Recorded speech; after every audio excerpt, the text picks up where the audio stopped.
Hello అండి, అందరు ఎలా ఉన్నారు? మేమైతే బాగున్నాం. మీరు కూడా బాగుండాలని కోరుకుంటూ ఈరోజు వీడియోలో అండి, పిల్లలకి మనం ఆకుకూరలు పెడితే ఎక్కువగా తినరు కదా అండి. ఇలా స్నాక్స్ లాగా చేసిస్తే మాత్రం పిల్లలు బాగా ఎక్కువగా ఎంజాయ్ చేస్తూ తింటారు. అందులో హెల్దీ కూడా. కాబట్టి నేను ఆకుకూరలు ఎక్కువగా వేసి పిండి క్వాంటిటీ తక్కువగా వేసేసి ఈ స్నాక్స్ అయితే తయారు చేస్తాను. ఎలా చేస్తాను ఏంటి అనేది మాత్రం ఈ వీడియోలో చూసేయండి. ఓకేనా? వీడియోలోకి వెళ్ళే ముందు సబ్స్క్రైబ్ చేసుకోండి, లైక్ ఇవ్వండి, షేర్ చేయండి.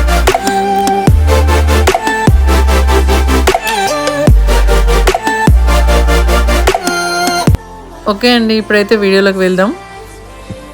నేనైతే పాలకూర 5 కట్టలు తీసుకున్నా అండి. చాలా ఫ్రెష్గా ఉంది. ఇది లేతగానే ఉంది కాబట్టి మంచిగా ఉంటుంది. మరీ లేతగా ఉండొద్దు, మరీ ముదురుగా ఉండొద్దండి. ఇలా ఉంటే సరిపోతుంది. నేనైతే 5 కట్టలు తీసుకున్నాను కదా, అందులో 2 కట్టలు మాత్రమే చేస్తాను. అందుకనే 2 ఉల్లిపాయలు అయితే తీసుకున్నా అండి.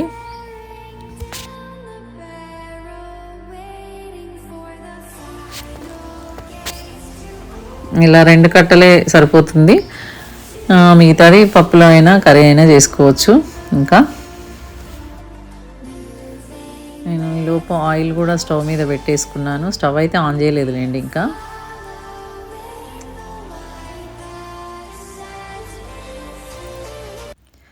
ఇప్పుడైతే ఒక బౌల్ తీసుకొని నేను ఆలు తురుము పెట్టుకున్నా అండి. పాలకూర కూడా సన్నగా కట్ చేసి పెట్టుకున్నాను. పసుపు, ధనియాల పొడి, బియ్యం పిండి, శనగపిండి, కరివేపాకు, జీలకర్ర, ధనియాలు, సోంపు కలిపి కచ్చాపచ్చగా దంచి పెట్టుకున్నా అండి. పచ్చిమిర్చి సన్నగా కట్ చేసి, కొత్తిమీర, ఉల్లిపాయలు, ఉప్పు, కారం, ఇంకా కొన్ని ఎగ్స్ అట్లా పెట్టేసుకున్నాను. ఇప్పుడైతే ప్రాసెస్ స్టార్ట్ చేద్దామండి. ఇంకా ఇందులో పట్టే ఇంగ్రీడియంట్స్ అవన్నీ ఇప్పుడైతే ఈ బౌల్లో ఏదైతే సన్నగా తురిమి పెట్టుకున్న పాలకూర ఉందో అది ఇందులో వేసేసుకోవాలండి. ఇలా నేనైతే 2 కట్టలే తీసుకున్నా అండి. ఎక్కువ అవసరం లేదు, నాకు సరిపోతుంది. మీకు ఎక్కువ కావాలనుకున్న వాళ్ళు ఎక్కువ క్వాంటిటీలో కూడా తీసి చేసుకోవచ్చు. కానీ ఫ్రెష్గా ఉందండి పాలకూర మాత్రం, చాలా భలే అనిపిస్తుంది. ఇప్పుడు ఏవైతే కట్ చేసి పెట్టుకున్న ఉల్లిపాయలు ఉన్నాయో అవి కూడా ఒక కప్పు అయితే ఇస్తున్నా. కొలత అంటూ ఏం లేదండి. నేనైతే 2 కట్టలకు ఒక 2 ఉల్లిపాయలు తీసుకున్నాను, మీడియం సైజు. ఇంకా ఇందులో ఉప్పు అయితే యాడ్ చేసుకుంటున్నా. ఉప్పు సరిపడినంత వేసుకుంటే సరిపోతుందండి.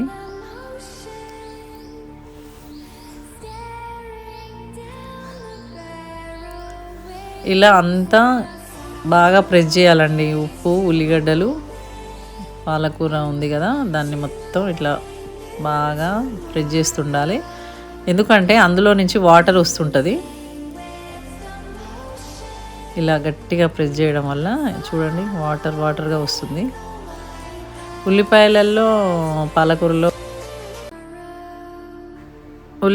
పాలకూరలో కొంచెం వాటర్ ఉంటుంది కదండి, అందుకనే మనం ఎక్కువ వాటర్ వేయాల్సిన అవసరం అయితే లేదు. ఇప్పుడు నేను ఆలుగడ్డను అయితే తురిమి పెట్టుకుంటున్నాను. పొట్టు తీసి తురిమి ఇలా పెట్టుకోవాలి. మరీ సన్నగా మరీ లావుగా ఉండొద్దండి, మీడియం సైజులో తురమాలి, అప్పుడే బాగుంటుంది ఇందులోకి. ఇలా ఆలుగడ్డ తురమడం అయిపోయిన తర్వాత కొంచెం వాటర్ అయితే యాడ్ చేయాలి. ఇందులో వాటర్ యాడ్ చేసుకొని వాటర్లో కొద్దిసేపు అలా ఉంచేసి మొత్తం గట్టిగా ప్రెస్ చేసి పక్కన పెట్టుకోవాలండి. ఇదంతా వాటర్ అంతా అయిపోయేలాగా గట్టిగా ప్రెస్ చేయాలి. ఇలా మొత్తం తీసి వాటర్ లేకుండా గట్టిగా ప్రెస్ చేసి పక్కన పెట్టుకోవాలండి. ఇలా కొంచెం కూడా ఉండొద్దు వాటర్, అంత గట్టిగా ప్రెస్ చేయండి.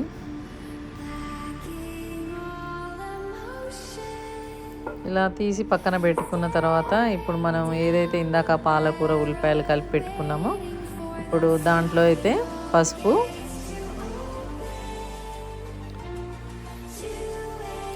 ధనియాల పొడి,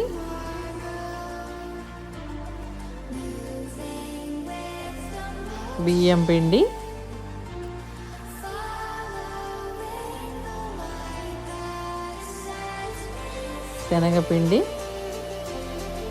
శనగపిండి తక్కువ అయితే మళ్ళీ కొంచెం యాడ్ చేసుకోవచ్చు అండి, ఏం ప్రాబ్లం లేదు.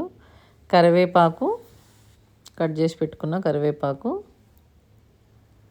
ఇవి మనము ధనియాలు, జీలకర్ర, సోంపు కచ్చాపచ్చాగా దంచి పెట్టుకున్నాం కదండి, అది.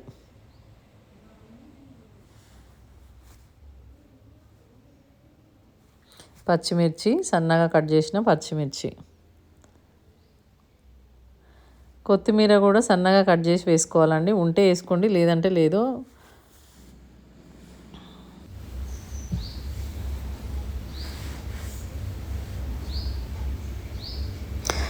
ఒక ఆలుగడ్డ నేనైతే పెద్ద సైజుదే తీసుకున్నా అండి. పెద్ద సైజు ఆలుగడ్డని తీసి పొట్టు తీసుకొని ఇలా తురిమి అయితే ఒక కప్పు అయింది. ఆ కప్పు అయితే వేస్తున్నా, కొలత ఏం లేదండి. ఒక పెద్ద ఆలుగడ్డని తురిమితే ఇంత వచ్చింది, నేను అదే వేస్తున్నాను, క్వాంటిటీ అంటూ ఏమీ లేదు.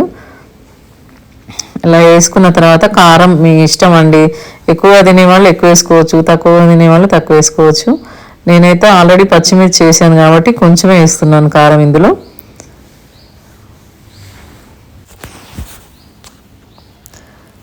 ఓమా వేస్తున్నా అండి, కొంచెం బాగుంటుంది కదా ఫ్లేవర్ ఓమ వేస్తే, అందుకని ఓమ అయితే వేస్తున్నా. అది మీ ఇష్టం, కావాలనుకున్న వాళ్ళు వేసుకోండి, లేదంటే లేదు.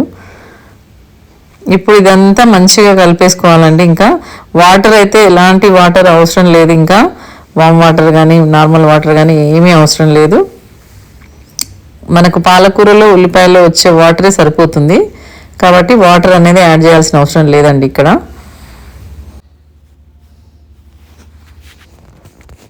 బియ్యం పిండి ఇందాక కొద్దిగా అందులో ఉంది కదా, అది వేసేసాను అంతే, ఏం లేదండి. ఇంకా ఇందులో వచ్చిన వాటర్ ఎక్కువైనాయండి నాకైతే, అందుకని కొంచెం శనగపిండి అయితే యాడ్ చేస్తున్నాను నేను. మరీ ఎక్కువ కాదులేండి, కొంచెమే. పాలకూర ఉల్లిపాయలలో వచ్చిన వాటర్ తోటే కలిపితే ఇలా ఉంది చూడండి. ఇలా అంటే ముద్ద అవ్వాలి, అప్పుడే మనకి గారె అనేది మంచిగా వస్తుందండి. చూసారా ఇలాగా. ఇప్పుడైతే స్టవ్ ఆన్ చేసుకుందామండి. ఇంకా స్టవ్ ఆన్ చేసుకొని ఆయిల్ వేడెక్కాలి. ఓకే, ఇప్పుడైతే ఆయిల్ అయితే హీట్ అయిందండి. ఇక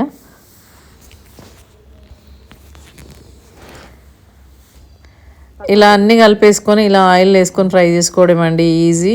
ఎంత టైం పట్టదు ఇది. ఈవినింగ్ పిల్లలు వచ్చేసరికల్లా మనం 10 నిమిషాలు 20 నిమిషాలల్లో రెడీ చేసేయచ్చు. పిల్లలు ఎంతో టేస్టీగా ఉంటాయి కాబట్టి మంచిగా తింటారండి, హెల్దీ కదా. మరి ఎక్కువగా పిండి ఏం పెట్టలేదు, కూరలు వాళ్ళు ఎట్లాగూ తినరు కాబట్టి ఇలాగైనా పిల్లలకి పెట్టేస్తే కొంచెం హెల్దీగా ఉంటారు కదా. పప్పులో వేస్తాము, పప్పులో కన్నా పప్పు ఊరికే తినాలన్నా బోర్గా ఫీల్ అవుతారు కదండి పిల్లలు, అప్పుడప్పుడు ఇలా చేసి పెడితే హ్యాపీగా తినేస్తారు.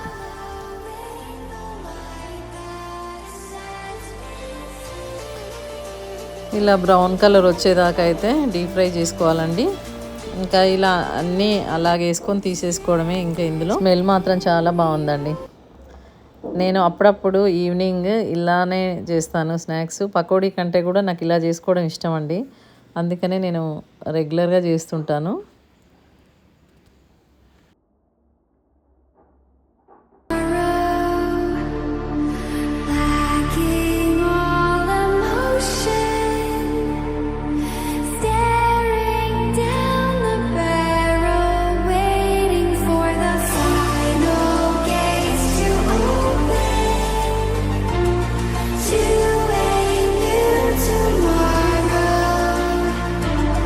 Moving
ఇంతే అండి వీడియో.